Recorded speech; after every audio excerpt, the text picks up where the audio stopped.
So it finally happened. Kendrick Lamar has responded to Drake. You know, Drake's been pushing him, trying to get replies from him. He dropped 2 diss records, decided to add Tupac to the mix with Snoop Dogg, almost got sued, and everything else just for Kendrick Lamar to finally respond with his track Euphoria. And I want to go over some of the lyrics and the stuff that he discussed in regards to him replying to Drake, because so what Drake tried to do with his tailor-made freestyles, he tried to highlight his flaws. I believe, personally, my opinion, tried to highlight his flaws as a way to make it so it was harder for Kendrick Lamar to respond back, trying to use the 8 Mile tactic where you call out all the things that's bad about you that you know somebody would say in a freestyle. He tried to do that with the Tupac freestyle that he put together, the tailor-made freestyle that he added with Tupac's voice and Snoop Dogg's voice. And that was a fail because Tupac's estate almost sued him. Now let's just get into the Kendrick Lamar response, okay? So to start it off with, he started off with an old school beat, and yeah, he went through like 3 different beats and switched up 3 different times. This track is 6 minutes long, and he starts off by basically calling Drake an actor, because we know Drake started off as an actor, as a kid actor, child actor on the show Degrassi, and that's what he was originally known for. So he basically is saying that in the first lines that he spoke, he said Drake's superpowers was being neutralized. He's moving like a degenerate. And it's distasteful. From there, he basically said he's a famous actor and he's become paranoid. He's spiraling out of control and making fabricated stories on his family because he's trying to be like him. So Drake, well, essentially, Kendrick is trying to say that Drake has taken his ideas, his flow, his rap, and his form, and trying to make it seem as if he's something that he's not. That's pretty much what this entire freestyle was about. He basically calls out Drake multiple times as a parent, basically trying to say that, you know, he's not a good dad and that he's a liar and things of that nature. So let me just highlight some parts on here that he basically called him a scammer. He was called him a con artist, a scam artist. He was hoping that he'd be accepted. He also came at Drake for wearing FUBU. He called him a master manipulator and a habitual liar. You know, and then he came out and said as a warning, don't tell no lies about him and he won't tell the truth about him. And basically, it seems as if, you know, that was like a warning. I think this is just like a pre-warning track for Kendrick Lamar towards Drake, where he's saying, like, don't tell any lies about me and I won't tell any truth about you. I feel like he's going light on Drake right now with this response, okay? Because with that line, it had me thinking, like, what is he going to tell us that we don't know about Drake, all right? And throughout the song, he switches to a different flow after he gets to the end of that line and that lyric and says, you know, don't tell no lies about me and I won't tell any truths about you. From there, he basically put out a line about his beef with Pusha T. He says he's faking F all the puss and P. Let me see you Pusha T. So he basically trying to say, let me see you come at Pusha T the way that you trying to come at him. That's what I'm taking from it. He said he hates the way that he dressed, the way that he talks, the way that he walks. He also came at the women that he deals with, particularly Sexy Red. He basically said that, you know, the women that he deal with is so bad that they confuse themselves with real women when they're not real women, because his taste in women is so, you know, terrible. He came at his taste of women. He also made a jab at the claims by Rick Ross saying that Drake's abs was fake because he called him BBL Drake. I know you guys recall that part.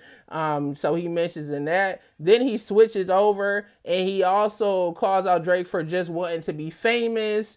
And Kendrick Lamar put it out there. And this is something that we know about Kendrick. Kendrick is an artist. And this is the one thing that I will say about Kendrick. He never seemed like the type to be fame hungry to me. He comes out when he has something to say. He puts out his art and he goes about his business. You don't see Kendrick Lamar just walking through trying to get his pictures taken by paparazzi. And I personally believe a lot of artists out there, they personally call paparazzi to get attention. You don't really hear anything. He puts out his music. He goes about his day. And that's pretty much something he highlighted. He's highlighted that he believes, you know, Drake was fame hungry and is fame hungry. And that's his MO. And also, he stated that he doesn't like the fact that he uses the N word. He came at his, I guess him being biracial per se, basically saying that because he's biracial, he shouldn't be using the N word. And it's very cringy for him to hear him use the N word. All right. Then he came at his whole label deal with Young Money to Cash Money, because he said that basically you signed to an N, that signed to an N, that signed to another N. So he's basically trying to say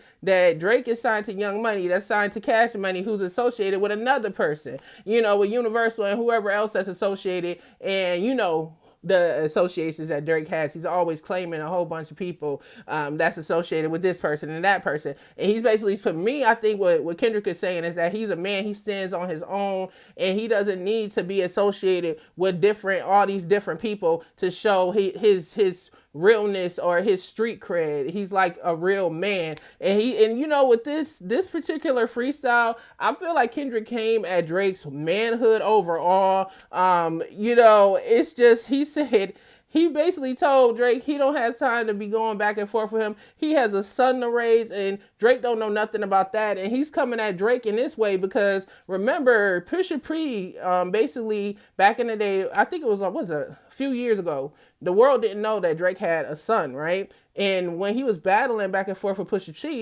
T put out the song, The Story of Adonis, and this is when he came out and exposed that Drake had a kid. So Kendrick Lamar is basically trying to come at him again by saying, dude, like, I'm a better father than you. Like, I'm teaching my son how to read, how to pray, all the stuff that he needs to do. Your morals is intact, and I'm doing what I need to do as a man, and you're not doing what you need to do as a man. He also addressed him getting a cease and desist and about to get sued, putting together that track with Tupac in it. He definitely repped for the West Coast on the track. It's so much that happened in this track. He switched to the third beat, and he basically went completely in on dude. He said that, he doesn't, he calls him out for AI, using the AI like with Tupac. He said he's basically a culture vulture. He imitates heritage, so he's basically saying that he's a fake. And the reason why he's saying that, if you notice, like through Drake's music, throughout his career, he's borrowed from various different cultures, from the Caribbean people, from, regular hood American black people, from all of these different cultures he's pulled in to create his music. And for the most part, what I think Kendrick Lamar is calling him out, saying that, like, hey, who are you? Who are you? Are you the boy from Canada? Are you the man from, the Caribbean? What are you? Are you black? Are you white? Are you hood? Are you not hood? Are you an actor? Who is Drake? And that's what he's coming at. He's coming at his whole status and his career and what he represents. And this is something that really is like putting a knife into his back at this point, and nailing down the coffin. And he also put out a fair warning and told him, watch talking about his family. He said he doesn't trust him.